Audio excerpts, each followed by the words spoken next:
Welcome back to my YouTube channel. Your gut control your mind. আপোনাৰ পেটে আপোনাৰ মন নিয়ন্ত্ৰণ কৰে.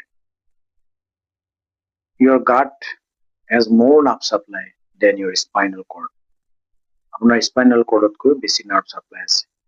সেয়ে যিকোনো প্ৰব্লেম যদি গাঁতৰ হয়, acidity, gastritis, IBS, irritable bowel syndrome, হঠাৎ কেইদিনমান পায়খানা টান, কেইদিনমান ঢিলা, এইবিলাক যদি হয়, ইয়ে আপোনাৰ মনত ষ্ট্ৰেছ দিব, আপোনাৰ স্লিপ ডিষ্টাৰবেন্স কৰিব, এনজাইটি হ'ব।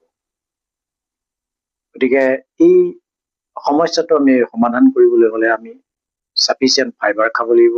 সেয়ে মই ডক্টৰ হিচাপে ফাইবাৰ ফুডৰ ওপৰত ক'বলৈ লৈছোঁ। দুই ধৰণৰ ফাইবাৰ ফুড আছে। ফাইবাৰ আছে, এটা হ'ল সলিউবল ফাইবাৰ আৰু এটা হ'ল ইনসলিউবল ফাইবাৰ।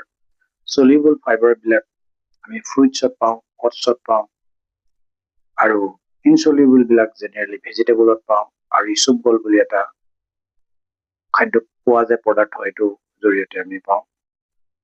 আৰু ফাৰ্মেণ্টেড ফুডৰ জৰিয়তে আমি প্ৰবায়টিক বিলাক পাওঁ। ফাৰ্মেণ্টেড ফুড বিলাক হ'ল জেনেৰেলি দহি, কাৰ্ড, য়োগাৰ্ট আৰু বাটাৰ মিল্ক, এইবিলাকৰ পৰা আমি ফাইবাৰ ফুড বিলাক প্ৰবায়টিক বিলাক পাওঁ। প্ৰবায়টিক মাৰ্কেটত কেপচুল আকাৰে পোৱা যায়। কেতিয়াবা এণ্টিবায়টিক খালে গাত বেক্টেৰিয়াটো নষ্ট হয়, তেতিয়া আমি প্ৰবায়টিক খাবলগীয়া হয়। চেচেট আকাৰে, কেপচুল আকাৰে আমি পাওঁ। জেনেৰেলি আমি ফাইবাৰ 25 পৰা 35 গ্ৰাম খাব লাগে ডেইলি এজন ব্যক্তিয়ে। তাতকৈ কমি গ'লে বা নেখালে আপোনাৰ কনষ্টিপেশ্যন হ'ব, IBS হ'ব। আপোনালোকে জানেনে, আচৰিত হ'ব জানিলে, যে আপোনাৰ 90% সেৰোটোনিন প্ৰডাকশ্যন আমাৰ গাঁতৰ পৰা হয়, অৰ্থাৎ পেটৰ পৰা হয়, ইণ্টেষ্টাইনৰ পৰা হয়। গতিকে যদি IBS আছে, যদি ফাইবাৰ ফুড আপোনাৰ সাফিচিয়েণ্ট আপুনি খোৱা নাই, তেতিয়াহ'লে সেৰোটোনিন হৰমনটো আপোনাৰ কমি যাব। সেৰোটোনিন হৰমনটো কমি গ'লে আপোনাৰ মুড নিয়ন্ত্ৰণ কৰে, শৰীৰৰ মনৰ মুড নিয়ন্ত্ৰণ কৰে, মনৰ আনন্দৰ থকাটো, ৰোমাঞ্চ হোৱাটো, থকাটো, এই সমস্তবিলাক সেৰোটোনিন নিৰ্ণয় কৰে। গতিকে আপোনাৰ সেইবিলাক নাইকিয়া হ'ব।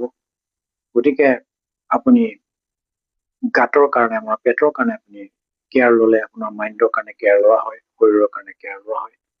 সেইকাৰণে সময় থাকোঁতে আপোনালোকে কেয়াৰ ল'ব, শ্বেয়াৰ কৰিব ভিডিঅ'টো।